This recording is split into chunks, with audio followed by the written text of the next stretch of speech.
do? You're going to form new neural pathways. Yeah. You're going to say, this car was a gift from God Almighty. Amen. Hi, everyone. Hi, everybody. Good afternoon, good morning, good evening. Yeah, good afternoon, everybody. And welcome to another episode of Open Verse with Henrie and Joseph. And again, I'm Joseph, she's Henrie. How are you, Joseph? I'm alright, I'm good. How are you? I'm good. How was your week? The week was good. It was a calm week. Yeah. How about yours? Mine was okay. Yeah, it was actually okay. It was a good week. That's good. Week. Very much welcome. Oh, thank you very much. Thank you. So let's get straight into the episode because I got gist for you. Always have gist. Let's hear it this time. So this week's gist of the week is the current revolution of the Gen Z population in Nepal. Yeah. First of all, before you go on, this is the first time we're hearing something good about Gen Z. The Gen Z is always known for any ridiculous things, but now this is a good thing. So first of all, you can't say that before they come for us. So what did you hear about Gen Z? What's happening this time? In Nepal, right? Okay. So in the southern Asian part of Nepal, a couple months ago, so there was like a nationwide social media ban that the government put in place, right? So after the social media ban, obviously the Gen Zs, they were plugged in. They got themselves back online through, little VPNs and connects. So once they got themselves back online, there was, according to news outlets and, people's like testimonials, is that they saw a lot of, displays of wealth from government officials and their families. On this whole topic of Nepo babies and everything. That's a conversation for another day. So once these, Gen Z, they started seeing this, they were like, what the heck? Our government is just taking the mick out of us. We're here, we're suffering, we're going through all of this, and the corruption is already there because, some countries the government is corrupt, the politics is corrupt, but now it's like the display of the wealth and mismanagement of the country's wealth. Those Gen Zs, they rallied up and they have been doing a lot of crazy stuff. No, but it really shows what unity can do, man. If a country, if the people are actually united, I think more of this should be happening, especially in Africa. Whoa. No, genuinely, like the elections the politicians in Africa people need to wake up, man. It's becoming crazy. I get it, but at the same time, I'm of the opinion that the conversation, like violence, does not beget peace. Do you get what I mean? Are you sure? I mean, I know. The history is filled with revolutions and the violent taking by force, and that changes the course of things. But it's almost like, okay, there's gonna be people who are going to be hurt in this, but I guess that's the price of change. That's the price of things changing. Wow. All I can say is Nigerians, all African countries, that your politicians are really crap. I think we all need to wake up, man, and send those guys packing, because what is point waiting and folding your hands and waiting for something to happen? But we are not inciting you to go and be violent. Yeah, let's be peaceful. Let's be happy. Let's just smile in suffering, and we'll be okay. Not smile in suffering. But yes, Godspeed to the Gen Zs in Nepal. Yeah.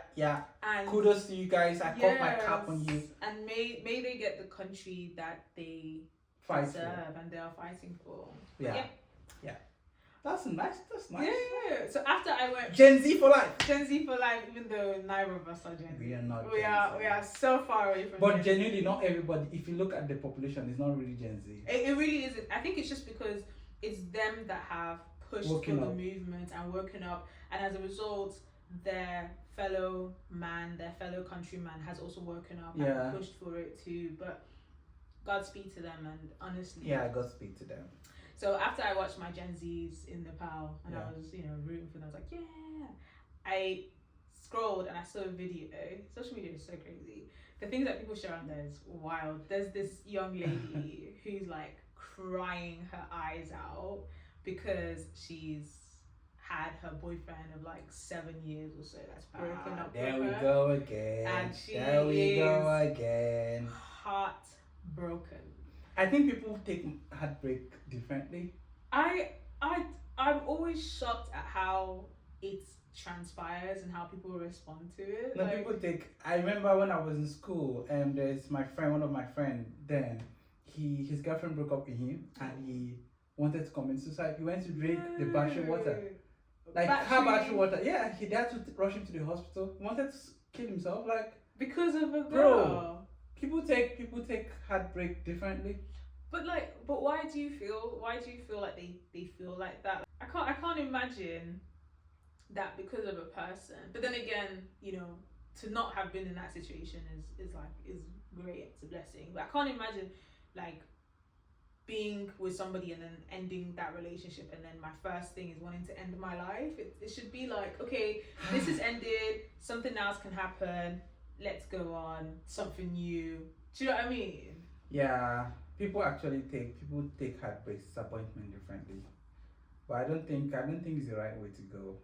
I was reading up on sort of the the hormones that the body releases when you are like in love and stuff. So serotonin, which is like the happy hormone. Yeah. You know, you get it a lot with like children and mothers, their caregivers, and then you also get it in couples. So when you have those kind of interactions, you know, maybe you see the person that you love and you get a hug from them, or you see their messages, like your body pumps serotonin out, and you get this happy feeling. And then I can understand, because once you have that breakup, that person is no longer there to send you that message or give you that hug. So your body goes in like this withdrawal because it's not getting the serotonin that it's used to getting. And as a result, people physically do feel like very low moods, very anxious, very sad. But like, I can't imagine it getting to the point that the first thing you want to do is commit suicide or hurt yourself. It's just, does that... See, there are genuinely different reasons why people feel hurt. Yeah. Like after heartbreak, there are different reasons why people hurt. Aside from this biological explanation you just gave, a lot of it is mental. Some people, their other significant other is like a safe space for them. Like an escape room. When they go out in the world and whatever is happening, they have someone they can come to. So that person, if they lose that person, either through heartbreak or through even death, it can be really heartbreaking. I can understand through death because it's like you weren't expecting person to go. But through heartbreak, I'm sure, like, what's the science? The science is like 6 months before you actually break up, you've been breaking up with the person. So it's not, do you know what I mean? It's not like the person just woke up and said, oh, I don't want to be with you anymore. Like, you would have met, or you would have noticed certain trends in their behavior, or maybe they're a bit withdrawn, and then after that you're like, okay, this person probably doesn't want to be here. You have a conversation with them, and if they're like, oh, I don't actually want to be here, then you just but you know, it's easier said than done. You can just stay in your comfortable chair and just say, oh, what is heartbreak? Why are people feeling?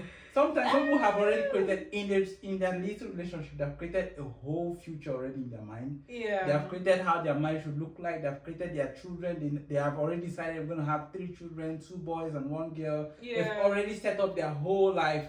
Some people have invested investment. Someone have invested so much in the relationship. Like, they're so intertwined. It's Yeah. like, oh, my life and their life is like almost one. Exactly. Especially if it's like their families are also involved. Good. That's another part, because having to go back now and explain that we're broken up is like. But you just have to explain it. Just say, oh, we're not together anymore. Some people have started business together. Some people have gone legal things together. Like some people have gone deep into this relationship. Sometimes you just sit at the surface, but you don't know how deeply rooted they have. I understand if it's like they're married and they get a divorce, because that's different. That's a divorce. You actually have to legally. Some people. But if you're just like in a romantic relationship. Some people do the romantic relationship for 6 years and 7 years. It's true. And that long duration, they have done a lot. Yeah, it's They true. have gotten pregnant. They have terminated pregnancies. Yeah. They've done a lot. Yeah. And having to tell them like, oh, it's over. It's like over. Like, what do you mean by over? Where are they going to start from? How do they pick up the pieces?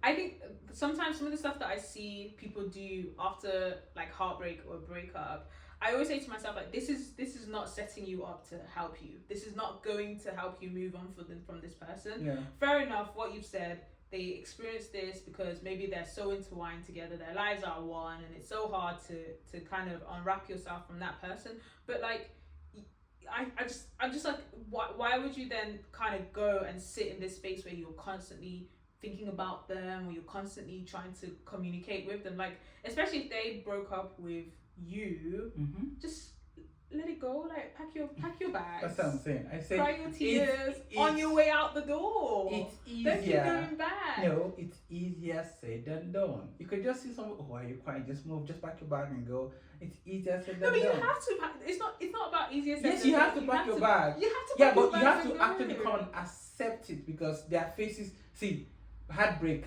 and losing a loved one. They're all the same. They're all the same faces. It's not the same. They may not be the same They may not be the same gravity, but they're all the same faces. After you lose someone, the first thing you want to be, you'll be in the face of denial. You're just oh, if you're in a relationship and it ends, in that phase, you're still calling the person, texting the person, checking on them. You're still like, your mind have not accepted that you guys have broken up. Yeah. So that's the first one. After the phase of denial, one will be anger. So some people they just get angry. They start remembering all the things that the investment. Is there something you need to tell us, Joseph? I mean, you had to go through. So after denial, some people get very angry. They get upset about the things that have happened, the things that fair enough. I see that. I hear exactly. it. I hear it. Then the next one would be bargaining. This is the part that I do not like. Yeah, where they're like calling, like, oh, let's try again. Yeah. Listen, have shame. That bargaining one is very annoying. Have shame. Have a little bit of shame. They will even be lying to you, their friends, and say, okay, yes, we're broken up, but we're just gonna be friends. Can we just be friends? Friends for what? That is a no. They'll just put you just move from your relationship to become a situationship. They'll just be taking advantage of you at that phase of life. Because there you can settle for less. You can settle for anything. You just want the person to be around. Just be around. I know you say you want to end this, but can we still work it out? Can we just be friends for now? I think I see that a lot. And I didn't realize that it's bargaining, but you see it a lot. Like, people that have broken up, and then you'll call them, and it's like, oh, she was just round, or he was just round. I'm like, what are they still doing with you? Like, you guys ended this. Like, this is like, have a little bit of shame. Don't give them that kind of. Let go. I get it though, because it's like you said, they're bargaining. They're trying to hold on to something, especially if it's like their lives were intertwined, or their lives had, like you said, were very much invested in one another, and it's like, I can't lose, especially if it's like 6 years. Like, that's that's the point. They say, I'll fight for my relationship. I'll fight for my man. I'll fight for my woman. That's 2 degrees. Fighter. You fight for love, because that train has moved. It's gone to the next stop. Okay, so we see the crazy stuff that people do when they have been heartbroken. I think some of the stuff that I see a lot is the rebound stuff. This whole notion of, to get over someone, you have to get under someone. Ooh. That's serious. That's very serious, and it's also very, very unhealthy. Like, mentally, it's not healthy. Physically, it's not healthy. Like, I don't know how I think about that. What do you? Some people rebound. Some people do rebounds as a way of escape. Like, instead of them getting stuck with this guy, and this guy is treating them anyhow, they just the next train you're out. But that's the time where you can't go, because you're just vulnerable. So whoever you go and meet at that point, they're just going to see a vulnerable version of you, and if that person is conniving, they're going to take advantage of you, and you won't even realize that they're taking advantage of you until it's too late. Yeah. So please. It's the easier, but it's you must admit it's an easy route. It is an easy route, but it doesn't, like, the route itself, long term, it does not help you. No, it does not help you. And it does not, like, protect you, and it does not build you up to move past that person, because if you rebound to someone else and that person takes advantage of you, and then after that you rebound to another person and that person takes advantage of you, you become like a shell of yourself, and you start asking, am I the problem? And no, initially you weren't the problem. It's just that you've made a series of bad decisions, rebounding onto this person, to that person, to that person, and you just, like, given yourself, like, do you get what I mean? Like, you've almost betrayed yourself and betrayed your integrity. And it's like, no, like, after heartbreak, it's hard, and you probably, like, feel some type of way, and you feel very low, but that's the time for you to just... Okay, hold on. Don't be too quick. Let's analyze this rebound. I want to understand your own school of thoughts of rebound. What exactly is the problem with rebound? I see rebound, not like I'm a fan of rebound. I'm saying that some people do rebound as a way of escaping their reality, just like taking alcohol, but not against take alcohol. So some people just do rebound, like they've gotten this heartbreak, they're heartbroken, and they just want something. They just want a distraction. They don't want to stay and be thinking about this thing and just so it just goes get somebody else's attention because at that point you need attention, you need love, you need to feel wanted. So this person has been asking you out all this while. You just go there and just let that person gives you all the love and the attention for that phase while you try to move on. But what's the problem with rebound? I think the problem with rebound is there's small problems with rebound, which is like I think that a rebound is a betrayal of the kind of self-care you're supposed to do after a breakup. You owe yourself after a heartbreak to find yourself again, right? Okay. To find who you are. You know, you've probably changed since you were in a relationship with that individual.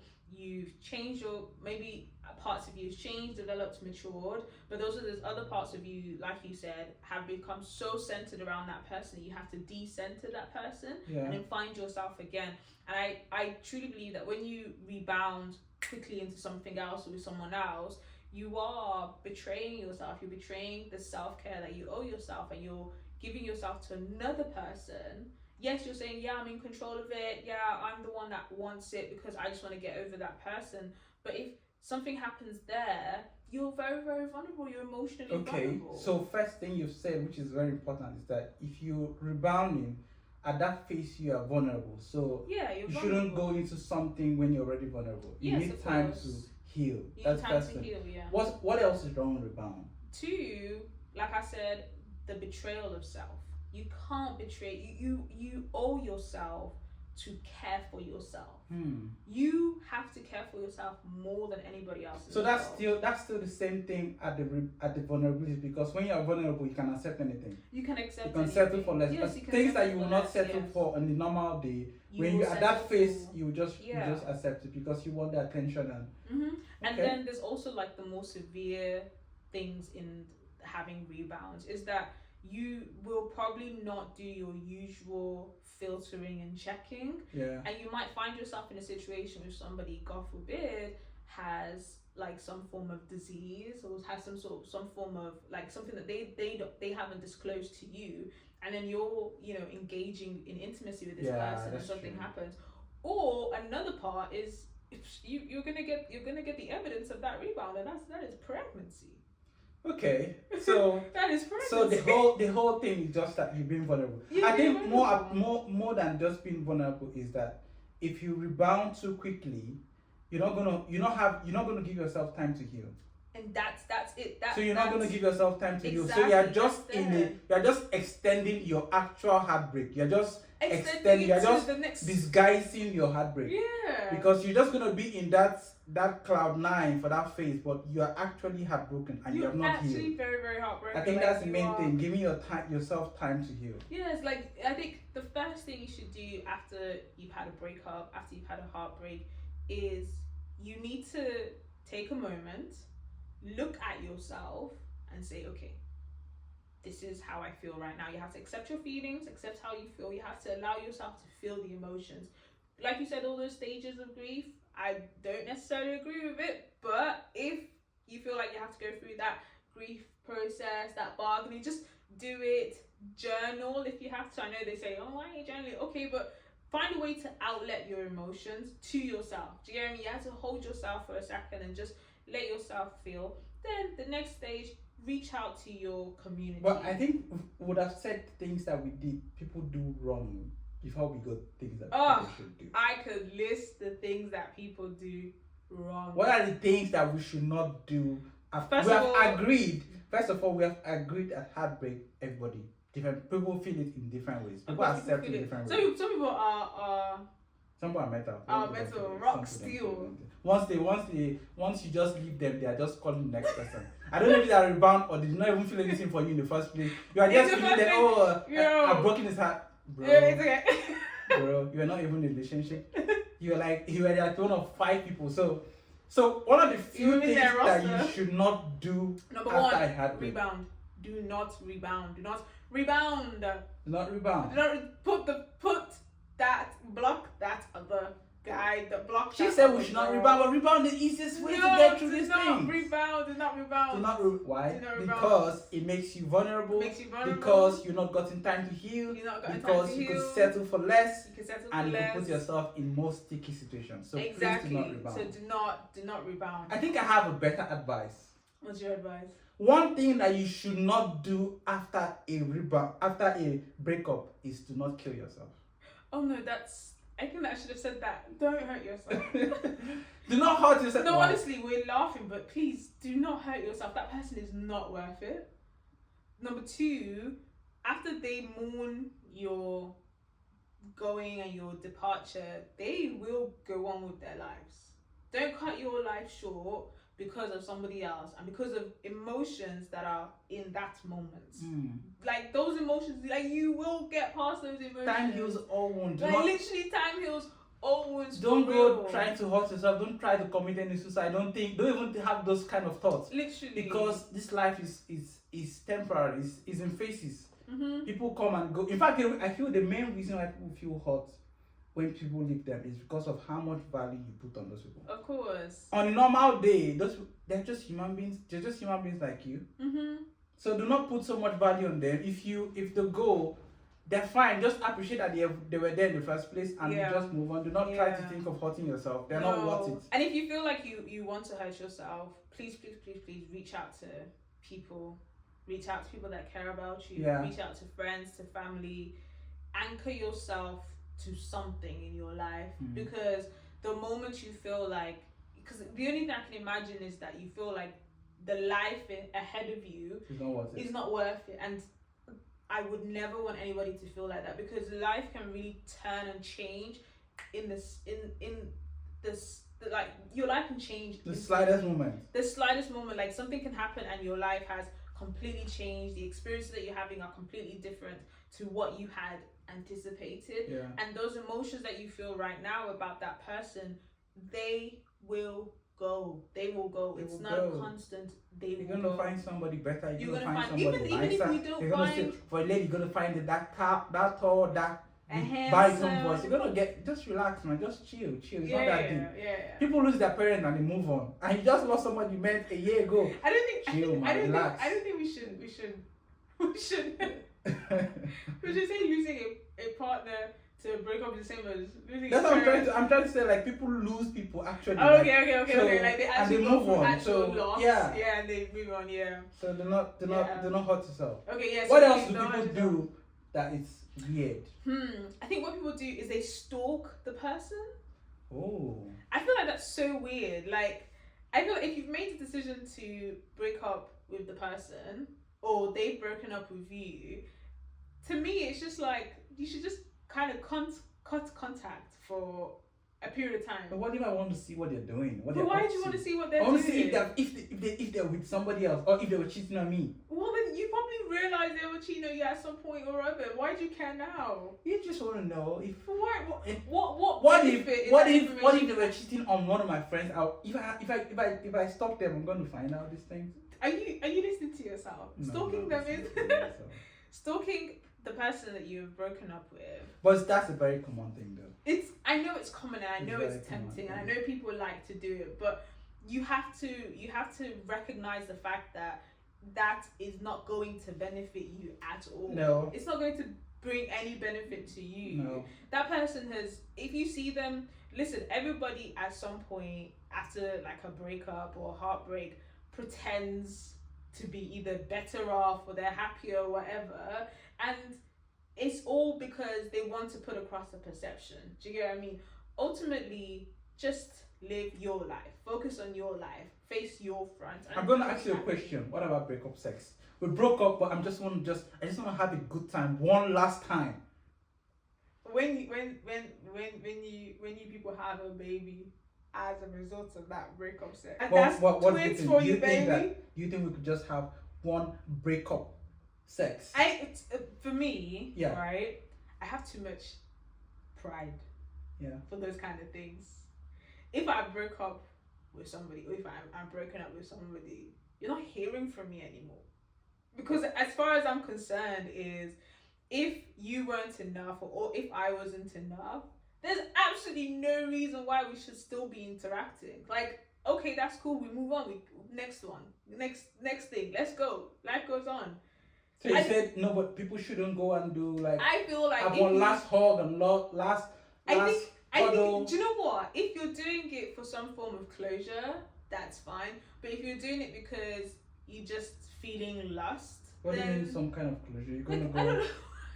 Maybe that's the closure. But that's what people do after they've broken up. They have and they're closure. Still going to spend some time there. No, if you're repeating, then you're just rebounding. But except you're rebounding with the person that is actually no. ex. I think that's the face. You see that face I said? That's the face of bargaining. It's not bargaining. It's bargaining because you say, "Oh, I'm gonna go have sex with him. Let's him see what he's gonna lose out on."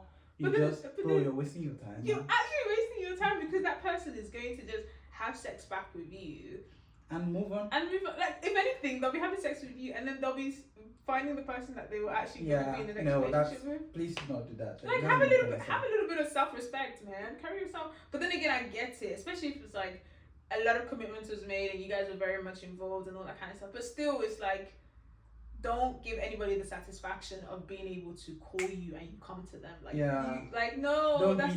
don't be at the beck and call. Exactly, because eventually they're gonna have this expectation that, oh, you're always going to be there, and they need to realize that no, like, your life has elevated. People go through a lot. Okay. Do not kill yourself. Do not try stalking. Don't stalk them. Just don't rebound. Don't rebound. Just stay away, man. That's no. Okay, so what people should do?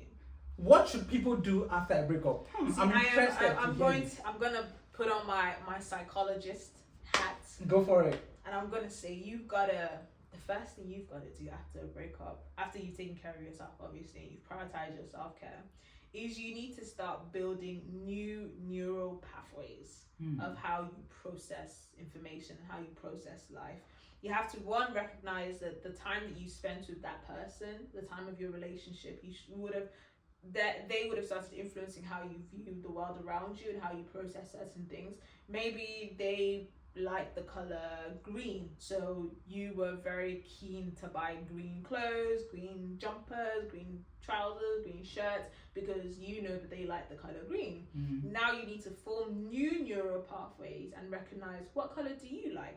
What color looks good on you? And then you can start buying those colors and buying clothes with that color. So that's what if you don't have the money to buy new clothes? Okay, that's a completely different topic there. Sell the gifts they gave you. There you go.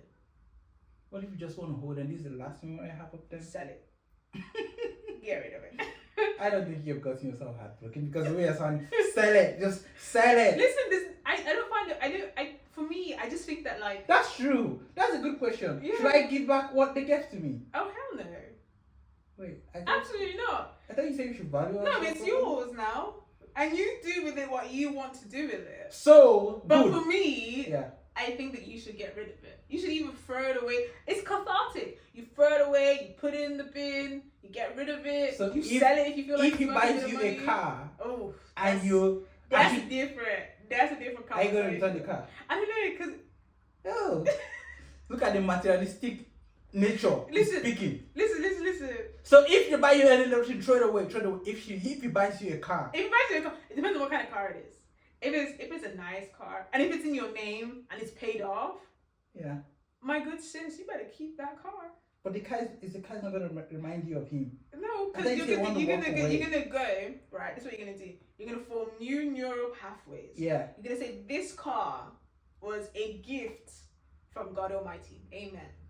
Glory to God. So that's what you're going to tell yourself. This car, this man... Yes, this man was a conduit. Right? In which God used to bless me. So in everything that you're trying to throw away, exactly. You don't throw away the car. Because the Bible tells us. What about the house? Is it in your name? Yeah, I guess. Is it paid off? So now No, think about it. If it's in your name and if it's paid off, it is yours. So you're saying that. Now you just gotta renew your mind. Understand. So you're saying that if your ex gave you things in your relationship, yes, do you keep them or do you return them or do you give them away? I believe that if a partner that you're in a relationship with gives you gifts because that is expected, and then you guys break up, I think that if, depending on the nature of the breakup and depending on who you are and depending on the nature of the gift, I believe that there is a cathartic and sort of like relieving process of getting rid of those things, either giving them to charity or throwing them away or just giving them out, okay? Because you are, you know, distancing yourself from that person, from that energy. Oh my God. If he gives you a wheel, if he gives you something if he gives you something tangible, like let's say, first of all, if I'm giving anybody a car, best believe I'm marrying that person. There's no way I'm giving someone a car and then we're just. But you've not met some guys that will give you something and after the relationship they will come and collect their thing back. Listen, if that thing is in the girl's name, you don't actually have any right to collect it back because it's in her name. But what do you think about those guys though? Those guys need Christ. They need Christ. They need Christ because if you gave it to the girl, this is a whole different topic. We're going off topic here. Yeah. But if you gave it to the girl, right, and for some reason or other you guys end the relationship and it was in her name, you paid it off. Why are you going back to get it again? It's when you gave it to her. Give me my wig. Give me my bag. All right, that's fine. Let's go back to this topic. So So now, what's the right things that people should do after a heartbreak? Yeah, I said the first one is checking on yourself. The second one is creating new neural pathways. Okay. So new ways of looking at the world around you. Okay. Recognize who you are post relationship, post breakup. Recognize the changes in you that have taken place.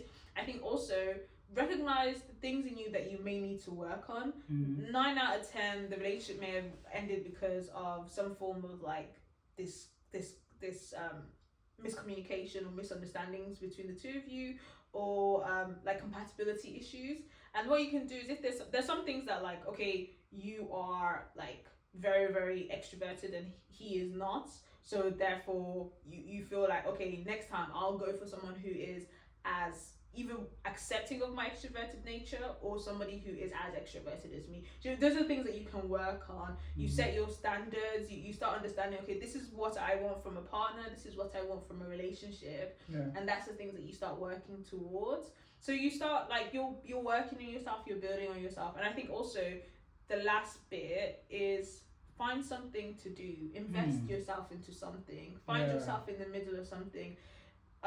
Obviously, I'd love to talk about this one day in an episode with you, about sort of like how I truly believe that, you know, meeting the person that you end up with, the person that you end up marrying, I believe that it's an act of divinity. I don't think it's something that you can necessarily orchestrate. Okay, that would be a good conversation. That would be a good conversation, right? And I think that it's something that, you know, when you're busy doing something, you actually naturally attract to you exactly what you need. And my understanding of marriage and everything is very biblical, and you know what the Bible says it is, and the idea of, you know, marriage or, you know, a relationship to go through to marriage is companionship and help and support. So when you are doing something, when you are actively doing something in your life, investing in yourself, maybe you're working on a project, your career, maybe you're creative and you're doing something, maybe something in the capacity as in the house of God, as a Christian, as a steward or whatnot, you find that you are able to easily decipher when you meet somebody if you should be with that person, because you're conscious of the companionship that you need, and you're also conscious of the help and support that you need in the time that you are. So if you meet somebody and it's like maybe they're not as driven as you are, you know that this is not the person I should be with because this is what I'm currently doing and this is where my hands are busy. So if I'm with this person, I may be slowed down, I may not be as motivated. But if you meet somebody that maybe they don't have it all, but you can see that they're disciplined, you can see that they're motivated, you can see that they have a sense of direction, it's a lot easier for you to be with them. But all of that can only happen is after the breakup, after the heartbreak, you make yourself a priority. Okay, so I think after the heartbreak, the first thing you need to do is prioritize yourself. Prioritize yourself. Yeah, prioritize yourself. Spend some time with yourself. Get to understand yourself better. Because sometimes in those spaces is when you are out that you can see clearly. You say love is blind. It's when you're out of those spaces you can see clearly. You can see things that, yeah, you can see certain things that you just accepted but you did not really like. Yeah. So then at that time you should really actually spend some time to prioritize yourself. Spend time with family and friends. Spend time with family and friends. Be open with them. Yeah. Tell them that. Don't try to hide. Oh, we're just going through stuff. No, tell them we're not together anymore. You'll be surprised that your family and friends, they'll be able to. They'll support you, and no one's gonna be like, oh no, go back to him. Like, no, everybody wants your happiness, and they're gonna support whatever your happiness looks like. And if it's away from that individual, they will support you. Yeah, try to spend time with your family and friends, because at that point, I don't think loneliness will do you good. No. Because if you're lonely, you spend the whole time thinking about the person, and then a call comes in and you're back at the door. So please spend time with your family and friends. Hey, I miss you. Can you come around? Let's talk. Please. So we can talk. Avoid. What? Why is the number not blocked? That's the next thing I want to say. Why is the number not blocked? What do you think about blocking? Should we, after the relationship? Listen, let me tell you something. What's your take on blocking? I believe. Yeah. In that block button. I believe that it is. Seems like you're talking from experience. Oh no, that block button. Don't bring stress into your life. You see that block button? Just block. So you're saying after the relationship ended, you should just block them? You just listen. If it was meant to be, then you would still be with that person. But some people come out from relation. Do you think you block the relation, block the person? That person does not exist anymore. You block that person, you move on with your life, you create a whole new life. You reinvent yourself. You are a new person. You are born again. You're born again. You're born again. Glory to God. You're born again. You've now seen the light. All things have passed. All things have passed away. All things have become new. So really, man, you should block the person.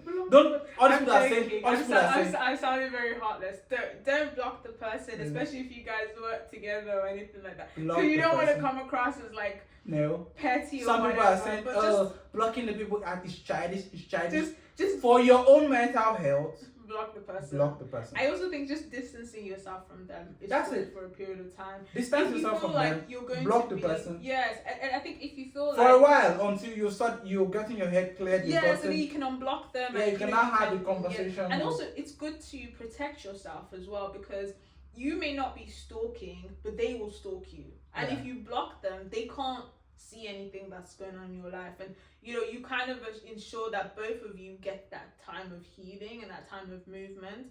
I know I sound very like mean. I'm like, block them out, block them mom, block their dad, block their sister, block their brother, block them all. But honestly, I don't think it's block, but I do think it's distancing yourself from them. I also believe that it's distancing yourself from them. But if that needs you to block them, if you need to block them, please go ahead. It is your social media, it is your phone, it is your SIM card. You pay the bills. Block them. Yeah. What about their sisters calling you, family members calling you, check on you? That one is so awkward. Because I get it though, because maybe they like block them. Okay. Yeah, block them. Everything that has to do around him, that does not have to do anything with you, there's no relation, block. Anything that reminds you of him that you can avoid, block. Yeah. But what if you go to like the same church, you work in the same work? Quit, I'm joking. Don't quit your job. Please don't date anybody in your church. Don't date anybody in your house, in your workplace. It's a sticky situation because you never know what to do afterwards. No, but then that's the thing is the church encourages people to. Anyway, that's a whole different conversation. But yeah, another day, man. First thing you have to just keep your distance. Keep a safe distance away. Yeah, but no, this has been a really interesting conversation. Really? Yeah, I think so. I think this has been a really interesting conversation. I think it's been really interesting to, especially that story you said about your friend. Like, I really hope he's okay. It's been a long time ahead from him. It's love makes people do a lot of things. Yeah, but I get it though. It's like, but I have a question for you though. You always have questions. No, I have this. It just comes to my mind like. So you saying that after a relationship if there is a breakup, What if some people break up 1,000 times? In the same relationship? Yeah. And they get back together? Yeah. Those people are on a cycle that only God can bring them out of that cycle. Tell me that you didn't break up a lot. Absolutely in your not. relationships. Absolutely not. You're not human. Some will break up and then come together and reconcile. I feel like if you break up and you reconcile, then either one, neither of you are actually serious about the breakup, or two, you need to have a conversation and find out why did you break up to begin with, and then work on that.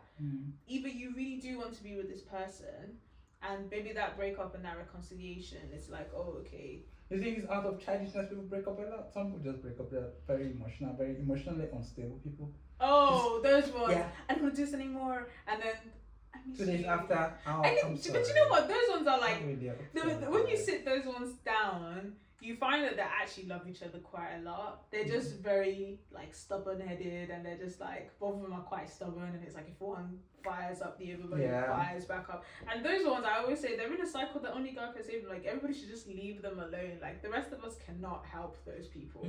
Just leave them alone. Those ones, you now join them together and say, don't mind him. He's a ridiculous person. He's useless. He doesn't deserve you. Because when they reconcile, you will be the topic of conversation whilst they're all cuddled up. When they are giving their testimonies in church, exactly.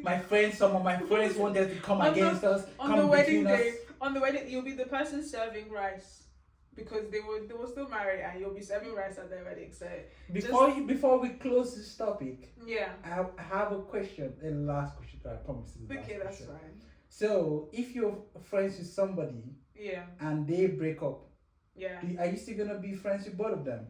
How do you navigate that friendship? I'm really, really like... Some people are loyal. If I am your friend and your girlfriend breaks up with you, that's it. We are enemies for life. For life.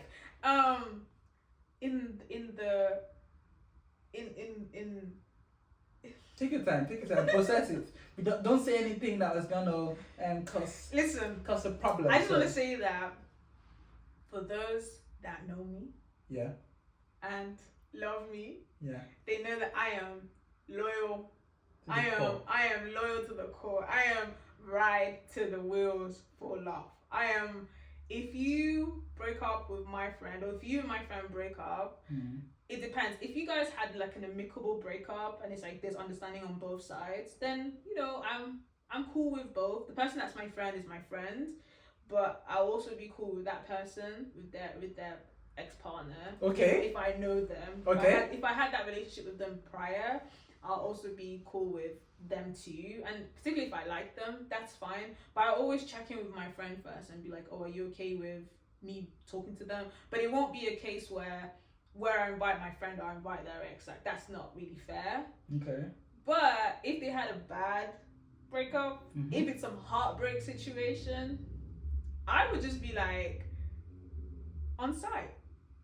It is on site. Every time I see you, just know that I'll even be trying to trip you up, be trying to like... What if it's your friend that did the that did the breakup, and it was ridiculous? Will you still be... This is where the double standards comes in. No, but if it's my friend that did the other guy dirty, if my friend broke the guy's heart, I'm gonna sit her down and I'm gonna say, listen, sis, we need to do better. Okay, that fine. Was some bad character that you showed. That's fine. So what would be your relationship with the other guy? If I see the guy, it's cool, it's amicable, hi, whatever. Okay. So I'm not you're not gonna pick up a fight. I'm not gonna. Why would I fight my friend? I don't even think that you should pick up any fight, man. I don't think you should take anything personally. But I do think that if the person hurts your friend, it has to be on site. You have to. I don't think you should. I don't think so. Look at you. You're not loyal at all. No, I don't think, because life is too short. You never can know. You never can tell when you're going to see somebody someday. You could just go and be fighting unnecessary fights. Some people are just bad at the relationship. Doesn't mean that they're bad people. You're not going to fight unnecessary fight. But if you know the person, did your friend really badly. Hold on. Some people are bad at relationship. Yes, we know. They're not bad people. Somebody can be a bad father. Doesn't mean he's a bad staff at work.